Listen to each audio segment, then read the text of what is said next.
joining us today. Could you please tell us a little bit about yourself, your name, and your project? Okay. Hi, my name is Albert Michelson.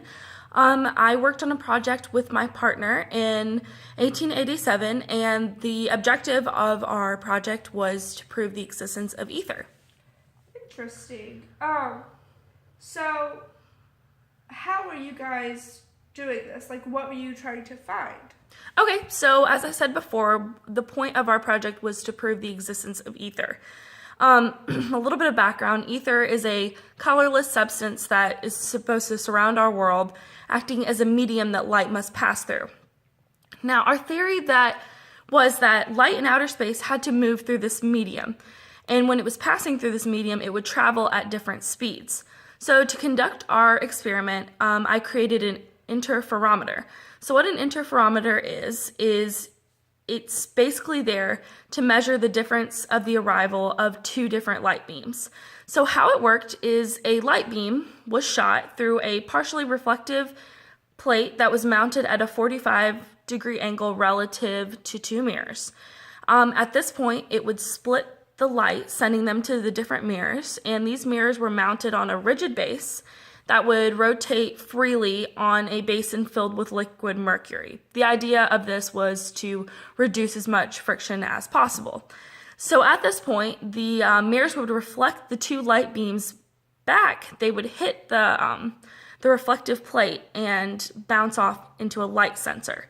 Now, how we did this is if it lit up a certain way, it meant that the light beams arrived at the same time, and the same for if they arrived at different times. It would be different patterns. And every time we conducted this experiment, the results concluded that, in fact, they did come back at the exact same time, proving that ether does not exist.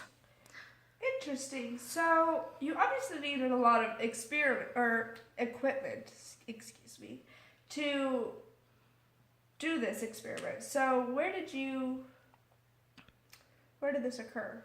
Okay, so our experiment took place in Cleveland at the Case Western University, and our experiment, as I said before, took place in 1887, and it was a rather short experiment relative to others, and it only took the spring and summer seasons. All right. So obviously this wasn't the only thing happening during your time. So what other significant events were happening around the world during this?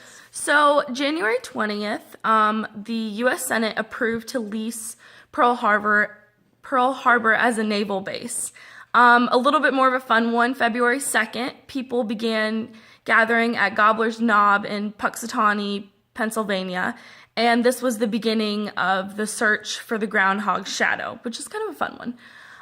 February 8th is when U.S. Senator Henry Dawes sponsored the Dawes Sovereignty Act that allowed the survey of Indian territories, which means that Indians that were living outside of their tribes were given citizenship. They were given all of the immunities, protection, everything. Unfortunately, Native Americans didn't fully gain their citizenship until the Snyder Act of 1924. And another kind of fun one, light one, is March 22nd, Chico Marx of the Marx Brothers Comedians was born in New York City. Oh, fun. So who else was involved in this project? It started originally with me, and I received a letter from a different scientist saying that he had really interesting information and that he wanted me to get involved in the project because at 25 I was already an expert in my field. And a little later I picked up my partner Edward Morley, and he was a tremendous aid to me. Well, that's very interesting. So this is a lot of groundbreaking information. What impact do you think your project had on the physics community?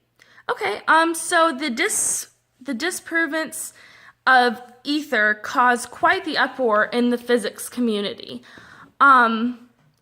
So we had a lot of letters. We received a lot of letters saying like, oh, you must have done it wrong, or there's no way, it has to exist. And we were told to reconduct our experiment, but I mean, every time we did it, it came out the exact same way. And a lot of our information from the experiment was actually used later on by really famous scientists. Our experiment was actually used to create the null equation by Lorentz, which was used by Einstein in his theory of relativity. And a lot of our research was taken by Einstein and used. So that was a pretty big thing. Yeah, that's great.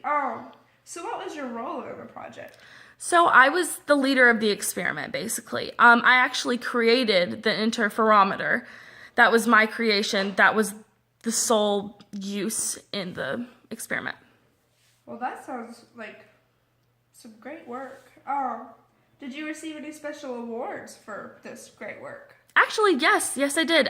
For the work I did with the interferometer, it won me the Nobel Prize in Physics in 1907. An interesting fact, I was the first American to win this prize. So that was a really big deal. That was really important.